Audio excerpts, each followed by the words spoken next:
Hello, thank you so much for actually going on to this video. It's Rambunctious Roses or Ramro, and this is the first video I am going to be posting on the channel.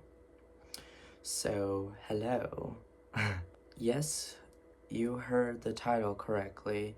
I'm not joking, and I'm going to tell you all about it.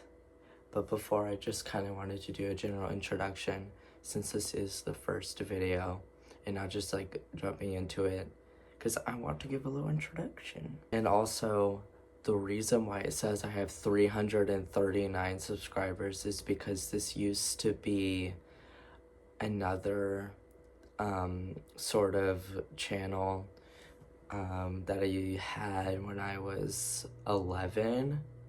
So that is why it says I have 339 subscribers. So don't be alarmed by that, please. Yeah, anyway, this channel is basically just going to be story times and just branching out into my other interests. Like, I don't know, it's just when you're starting out a channel, you don't really know what to do. So I'm trying my best. Please bear with me. But anyway, I used to really like going on walks, and I mean, I still do, don't get me wrong. But ever since this happened, it's kind of put me off, and you'll see why.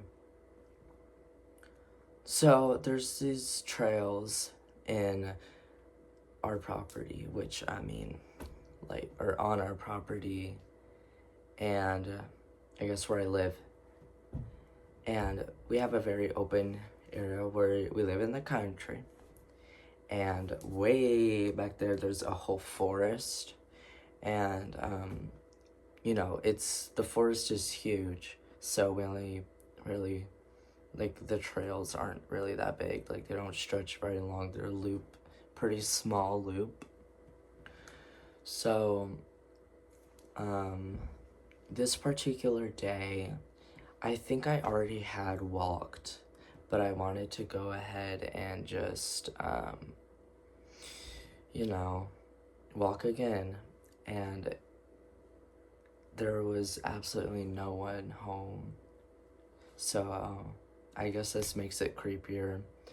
And this happened early October. So, it's kind of weird that this happened near Halloween. Definitely did not help. And what definitely made it worse was the fact that every time I walk or pretty much do anything more than just sitting around, when I'm actually getting up and doing something, I listen to scary stories. I don't know, it's just like it gets me in the mode. So I was listening to this fiction podcast called The Magnus Archives, and some of you will know what that is, and some of you will be like, what the hell is that? Basically, it's this horror anthology series where each episode is like a new, like, basically, this guy, the main character is the archivist, and like he's just reading different entries, they're called statements, in the show. So basically he is reading these statements each episode. They're all different people. So yeah, I'm listening to this, and this episode is about an insomniac. So not really related to walking at all, but there are like kind of spooky music in the background, so yeah. So I start on my walk, and to get to the forest, you have to walk a little bit to get there. There's an open field. So this is the open field. This is the entrance to the trails. So I'm walking there. And I stop. And I'm like, what is that? So I'm looking ahead to the forest, and I see a white sliver of light. Now, mind you, like, it's getting pretty dark, so it could have been a literal sliver of light, like nothing too, nothing that stands out too much. But to me, this is the first time in a while that I've stopped and been like, what was that? Or what is that? And I don't know, like, I haven't noted. If this was always there, then it would become normal to me, but this really stood out to me. And I'm usually seeing this, like, this isn't, basically what I'm trying to say is this is not normal.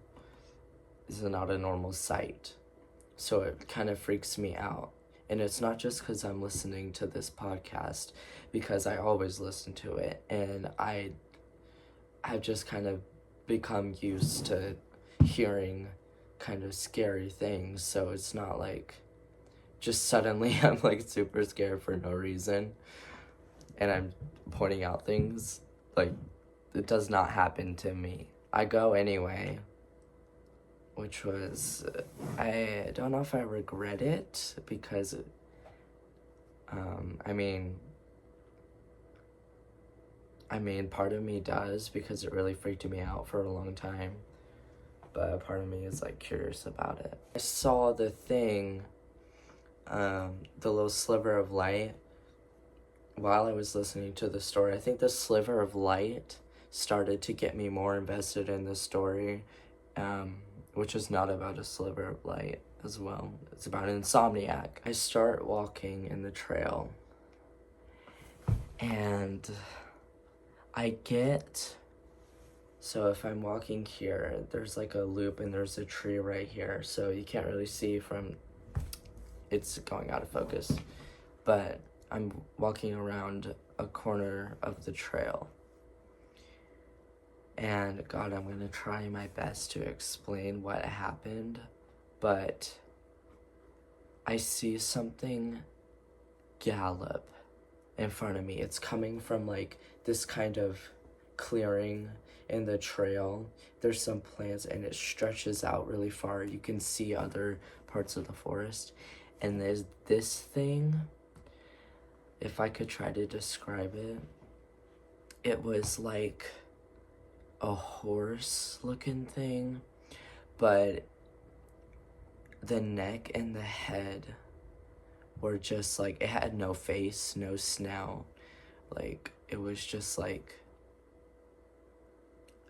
a demon looking thing. I keep theorizing it's a demon. I almost named this video "There's a Demon in the Forest." But I don't know if it's a demon. It's probably not. After seeing that, I was in kind of a state of shock. Like, as soon as I saw it, my heart just like felt like it got ripped out. Felt paralyzed with fear. So I just start speed walking, which I've always been moderately good at speed walking. So it's basically feels to me like as close as I can get to running at that point. Now I'm starting to think that I'm absolutely insane and I'm just crazy, and I was just seeing things. But so I go into the house and I tell my stepmom about it, and I think she kind of believes me, but she thinks I'm playing a prank on her. And I tell, my stepsister comes out and I tell her about it, and she's like, I literally have seen that before. And I was like, no way. So I guess about like 3 years ago, she was in the forest too, and she saw it. Basically, I'm not crazy. And this thing is real, because there's more than one testimony. So it's like, there's no doubt about it. This thing is real. Safe to say, I did not go back into that forest for a while. And when I did, I just had this like feeling of absolute dread going in, and I was like, okay, I'm probably gonna see this thing again. But I didn't. Every time I went in there, I just had a terrible feeling about it. I just knew that it probably wasn't a good idea. Things kept happening. boy, did things keep happening, and I started to entertain the things. Like, I think I opened something up in the house. So, to give you a visual, we have a little house on the property. Me and my brother share this house. It's so freaking good. Like, I love it here. And over the other house, there's another house. And it was originally, like, it was the original one. We had this one brought over here. But that's where everyone else lives. That's where all my other family lives. So, this house is like, I used to think it was haunted, but then I was like, there's absolutely no way. Sorry. My charger just fell. But anyway, I used to think this house wasn't haunted, but I'm not so sure. I used to think this property wasn't haunted, but now I'm not so freaking sure. Basically, I was on FaceTime with my cousin, and I was like, how about I do a seance in this house? Just to be like, it was nearing Halloween at this point, so I was like, you know what? Why the hell not? Let's have some fun and see if there's, like, anything in this house. And this was after what happened. So, like, just a little bit after seeing the freaking demon. So, we have this candle. I'll actually go get it right now. Here's the candle. It's really creepy, right? And when you light it, it looks like it's bleeding. As you can see, that's the wax melting onto it. But anyway, I use this candle for the seance, and I do it in my brother's room, which was kind of really shitty of me. But he has all this, like, war memorabilia or whatever. I don't know what it's called. It's like, why don't I do it in there? Because what if some of the things he has is haunted? And I wasn't expecting to get anything. I brought a little notebook too, and I just wanted to see if I was, like, if anything could get channeled through me to write on the piece of paper, which is kind of, like, a method that's kind of niche in the paranormal community thingy, you know, but I still was, like, I was really curious about it. So, we started, and I use this, my brother also has this big radio that's old too, so I was like, that's perfect. Let's use it and see if anything tries to speak to us on it. So I set it to, like, a frequency that's staticky enough and see if anything wants to interact with it, which it doesn't. Nothing's interacting with it. So I pull out the notebook and I start to say, if you have anything, like, you want to say to me, I'll write it down. And my cousin's like, I also tell the ghost that my cousin on FaceTime, like, don't, because I don't know if that was going to interfere with anything. Like, they were going to be a little uncomfortable because I have someone on the phone, but they weren't, clearly. So I start writing the book. I'm like, I feel something, like, trying to tell me that. So I write it down, and I'm like, 1940s white man, and then the name Clementine also comes to me. And nothing, like, there's no follow-up on that. There's no, like, super cool, like, search it up and there's actually, like, someone. No, it was just, like, kind of also convenient. I don't know, like, 1940s. I don't know if that's wartime or not, but it just kind of came to me. I will actually do research and see if there's any wars in 1940. I'll put it there or whatever. But anyway, so I was like, after putting the notebook down, I was like, okay, I'm not getting anything else. And I was like, if there's anyone here, like, can you get a sign? Like, that kind of bullshit. But it worked. And the candle starts getting really long. Not normally. Like, the candle just starts burning really bright. So that's that freaked me out a little bit. I showed my cousin too. She was like, that's not normal. Feels something on the side of my neck. It feels like someone's digging their nails into my neck.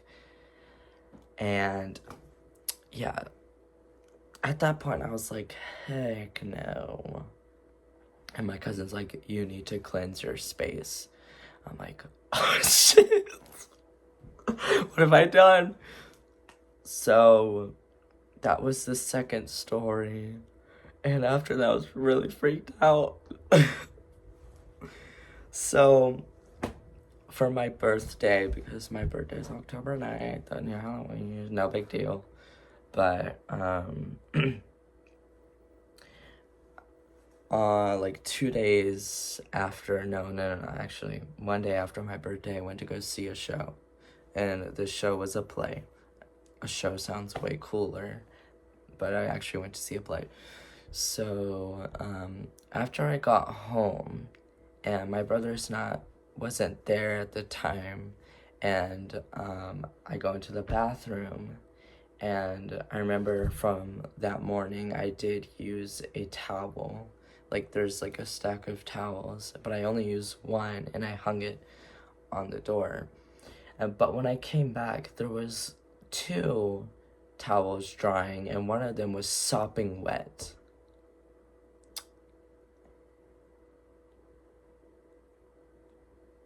So that freaked me out, and I asked my dad, and he was like, I told him if he went in the house, and he was like, yeah, I did, but I just went to sort some of my brother's stuff. And I told him about the towel. I was like, did you do that? He was like, no. So, like, what the heck? It's like, at least it's a clean ghost. And I was like, I can't argue with that. But still freaky. But anyway, this house, this property is there's definitely something going on. And if you'd like me to, like, if you're interested and you want me to do more investigation, like if you think, like, I should do more, obviously being safe about it, not being like, oh, haha, there's ghosts, like, no, not like that, just in a safe way. If you want me to do that, then definitely let me know. But thank you for watching. Bye.